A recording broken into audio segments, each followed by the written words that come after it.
जय श्री राम। आज मैं आपको अनंत चतुर्दशी पर भगवान गणेश जी का विसर्जन किया जाता है, इस पर आपको कथा सुनाऊंगी कि विसर्जन क्यों जरूरी है। और ज्योतिष शास्त्र में हम जब गणेश जी को घर में लाते हैं और फिर जब इनका विसर्जन करते हैं, ये हमारे जन्म कुंडली में किस भाव को एक्टिवेट करते हैं। अगर आप इसको अच्छे से समझ जाएंगे ना, तो फिर आपको समझ में आ जाएगा कि गणेश जी को जब हम घर में लाते हैं, फिर उनको विदाई देते हैं, इनके पीछे सारे तर्क जो हैं वो क्या चीज है।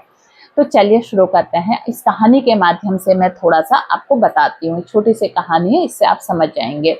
अगर आपने अभी तक वेदांत ज्योतिष चैनल सब्सक्राइब नहीं किया है, तो आप वेदांत ज्योतिष बाय नमिता इस चैनल को सब्सक्राइब कीजिए। इसमें आपको ज्योतिष, हमारे रिचुअल्स, हमारे जो त्योहार हैं, इन सब के बारे में आपको बहुत सारी जानकारियां मिलते रहती हैं। अगर ये आपको अच्छा लगता है तो आप अपने फैमिली के साथ भी इस चैनल को शेयर कीजिए। तो एक बार आनंद नाम का एक व्यक्ति गणपति बप्पा का बहुत बड़ा भक्त था और वो गणेश जी को घर में स्थापित करने के लिए लाए।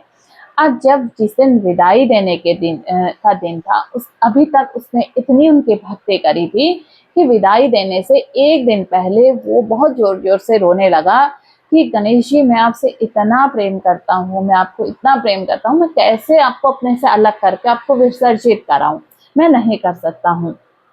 और उसके बाद वो रोते रोते रोते सो गया। सोने के बाद रात्रि को स्वप्न में उसके गणेश जी आए। गणेश जी ने उसके सिर पर हाथ रखा और बोले कि तुम मुझसे बहुत प्रेम करते हो, इस बात को मैं भी जानता हूँ। पता है, प्रेम करने वाली चीज क्या सदा तुम्हारे पास रहती है? नहीं, वो शरीर से नहीं रहती, वो तुम्हारे हृदय में है। भक्त, मैं सदा तुम्हारे हृदय में रहूंगा, लेकिन ये जो आना और जाना है ना, ये एक जीवन, इस संसार का चक्र है। जो आया है उसका जाना निश्चित है, इसलिए कल तुम बड़े प्रेम पूर्वक आप जाओ और मेरा विसर्जन करके आओ। और वो एकदम से उठा और उसको लगा कि कहाँ गए गणेश जी, कहाँ गए। और फिर वो हाथ जोड़कर उसने स्नान वगैरह किया, आया, हाथ जोड़कर स्नान करके उसने गणेश जी को सारे भोग लगाए और उठाकर उसने गणेश जी को विसर्जन करने के लिए ले गया। लेकिन आज वो रोया नहीं। आज उसको पता था कि अब गणेश जी जो है ना, वो मेरे हृदय में है। ये तो मैं एक इनके ये जो मूर्ति है, मूर्ति को विसर्जित कर रहा हूँ, मेरे हृदय में वो सदा रहेंगे। और उसने प्रेम पूर्वक गणेश जी को हाथ जोड़े और विसर्जन किया। और साथ में कहा, मेरे अंदर जितने भी ये षड रिपु है ना, मैं आज इनका भी त्याग कर रहा हूँ। आज के बाद से मैं सही राह पर चलूंगा, असली संकल्प यही है।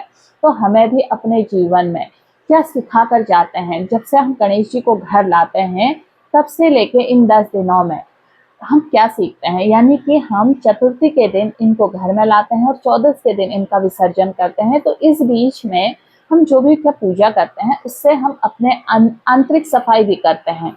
ये हमें हमारे हर फेस्टिवल, हमारा हर त्योहार हमें कुछ ना कुछ सिखा कर जाता है। अब इसमें देखिए, जैसे आनंद को क्या था, वो मोह में बंध गया। तो मोह कौन सा घर है? ये छठा घर है। उसने छठे घर को नेगेटिव एक्ट कर लिया।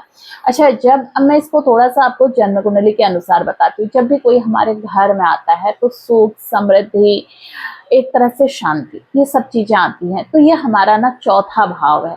हमारा चौथा भाव एक्टिवेट हुआ। अब गणेश जी का आना, यानी कि प्रेम का आना, बुद्धि का आना, ये फिफ्थ हाउस हमारा एक्टिवेट हो गया।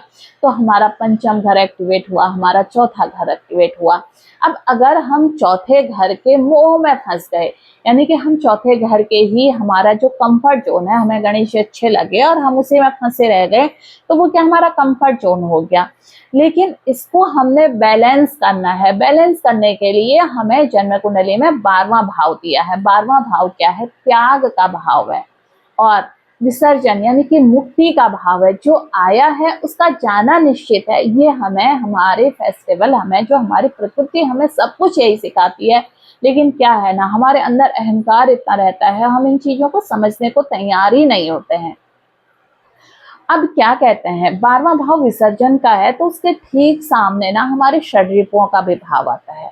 तो आप अगर गणेश जी का विसर्जन करते हैं, उस दिन संकल्प लें कि इस दिन आप अपने क्रोध का भी समर्पण करेंगे, क्रोध को खत्म करेंगे, लोभ को खत्म करेंगे और एक अच्छी चीज का संकल्प लेंगे। आप श्रीहरि का नाम लेकर, क्योंकि उस दिन श्रीहरि का भी दिन है, उस दिन भगवान विष्णु को भी याद किया जाता है और इसी दिन चतुर्दशी के दिन इनका विसर्जन भी किया जाता है। श्रीहरि कौन है? पालनहार है। तो ये हमारा सेकंड हाउस एक्टिवेट करते हैं।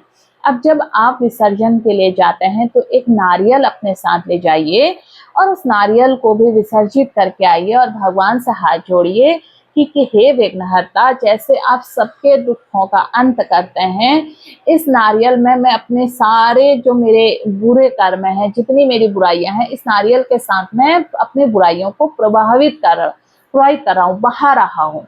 और जब ये बहते, हमारी बुराइयां उस नारियल में बह जाती हैं, तो सबसे पहले पता है क्या जाता है? हमारा अहंकार। अहंकार बहुत ही खराब चीज है। अहंकार आपको पनपने नहीं देता है।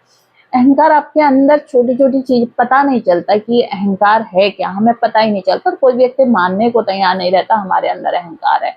किसी से अपने आप को सर्वश्रेष्ठ समझना से, ये तो अहंकार सबको पता लगता है, लेकिन बहुत छोटे छोटे रूपों में बिना अहंकार हमारे साथ ही चलता है। और जिस दिन हम आत्मचिंतन करना सीख जाते हैं, दूसरे की गलतियों को माफ करना सीख जाते हैं, उस दिन हमारे अहंकार का मर्दन हो जाता है। और जब नहीं होता है ना, तो खुद ईश्वर ने अगर आपके साथ कल्याण करना होगा, अच्छा करना होगा, तो ये स्वयं किसी न किसी रूप में आपके अहंकार का आकर मर्दन कर जाते हैं। और जब आप इनका विसर्जन करते हैं तो ईश्वर से हाथ जोड़े, गणेश जी से, जैसे आप 10 दिन रहे वैसे ही आप मेरी बुद्धि को ऐसे ही सात्विक रखना। अब विसर्जन हमें क्या सिखाता है? विसर्जन हमें सिखाता है कोई भी चीज ना जीवन में स्थायी नहीं है। जो आया है उसका जाना निश्चित है।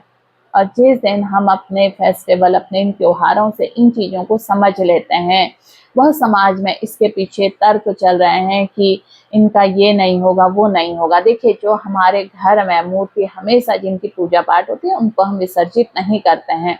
अगर आप विसर्जन नहीं करना चाहते हैं तो उसी रूप की पूजा कीजिए, मत स्थापित कीजिए। पहले से ही गणेश जी तो एक प्रथम पूज्य हैं, हर एक के घर में है।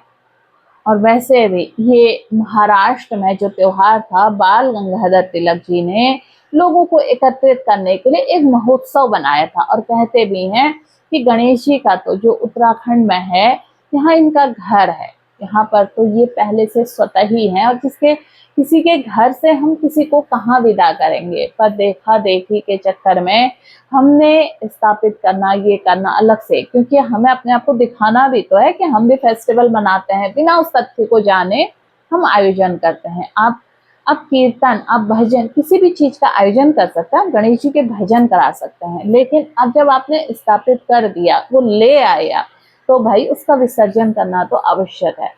अगर आप नहीं करते हैं, इसका विरोध करते हैं, तो फिर आप बताइए, अगर किसी देह का समय पूरा हो गया, क्या आप उस देह को घर में रोक कर रखेंगे? तो 2-3 दिन के बाद वो गंध मारने लग जाएगा। तो ये हमें सिखाया जाता है। इसीलिए आप विसर्जन के दिन, गणेश विसर्जन के दिन, सबसे पहले अपने अहंकार का, अपने क्रोध का, अपने काम का, इन सब चीजों का त्याग कर देते हैं, तो निश्चित रूप से जो आपका छठा घर है ना, वो बहुत ब्यूटीफुल हो जाता है। 12वां घर अच्छा हो जाता है। जब घर में आप लाई, इनको दे देता है, हमें मार्गदर्शन देता है। लेकिन हमने ज्योतिष को सिर्फ इतना ही समझ लिया, मेरा भाग्य कैसा है। ज्योतिष भाग्य नहीं है, ज्योतिष आपका मार्गदर्शन है। आप ज्योतिष को समझिए। हर घर में बहुत कुछ छुपा हुआ है। हर घर हमें ना अध्यात्म से जोड़ता है। अभी मैंने आपको जैसे विसर्जन और चौथा और 12वां भाव जोड़ के दिखाया। अब चौथे और 12वें भाव के अगर आप संबंध की बात करेंगे, तो चौथे से चौथा 7वां, 8वां और 9वां। तो चौथे और 12वें का जो संबंध है ना, वो नवम पंचम का संबंध है। और नवम पंचम का संबंध अपने आप में श्रेष्ठ संबंध है, यानी कि जो घर में आया वो जाएगा भी, ये निश्चित है। जब हम इस चीज को स्वीकार कर लेते हैं, तो फिर मोह किसी से कैसा? तो यह हमें मोह से हटना सिखाता है। इसीलिए गणेश विसर्जन के दिन आप अपने बुराइयों का विसर्जन कीजिए, अपने काम, क्रोध, लोभ, मोह, इन षड्रिपुओं का विसर्जन कीजिए। और आप उत्तराखंड के इस देवभूमि के वासी हैं, तो आप विसर्जन करते हैं तो ईश्वर से, गणेश जी से प्रार्थना कीजिए, देवभूमि आपकी है और सदा सदा हमें इसकी रक्षा करनी है। हम प्रार्थना से करें, आप कुछ नहीं कर सकते, आप देवभूमि के लिए प्रार्थना कीजिए कि हे ईश्वर आप सबको सद्बुद्धि दें, हर व्यक्ति देवभूमि के विकास के लिए काम करें। इस चीज को आप मान सकते हैं। तो अगर आपको वीडियो अच्छा लगा, ये जानकारी अच्छी लगी, तो आप इस चैनल को सब्सक्राइब करना मत भूलिएगा। और अपनी जन्म कुंडली में आपके 4th हाउस में कौन सा ग्रह है, 5th हाउस में कौन ग्रह बैठा है, 6th में कौन ग्रह है, और क्या 12th हाउस में भी कोई आपके ग्रह बैठे हैं, और ये 12th हाउस का ग्रह किस हाउस में बैठा है, ये सबसे महत्वपूर्ण है। आपके 12वें घर का स्वामी किस हाउस में बैठा है, ये मुझे आप अवश्य लिखिए। उससे संबंधित जानकारी मैं आपको इसी YouTube के कमेंट के माध्यम से दूंगी। मेरा नंबर है 9528508897। इस नंबर पर आप फोन नहीं, केवल व्हाट्सएप पर मुझे मैसेज कर दीजिए अगर आपके जन्म कुंडली से संबंधित कोई, आप अपनी कुंडली से संबंधित कोई प्रश्न पूछना चाहते हैं। फिर मिलती हूँ आपको एक नई जानकारी के साथ, तब तक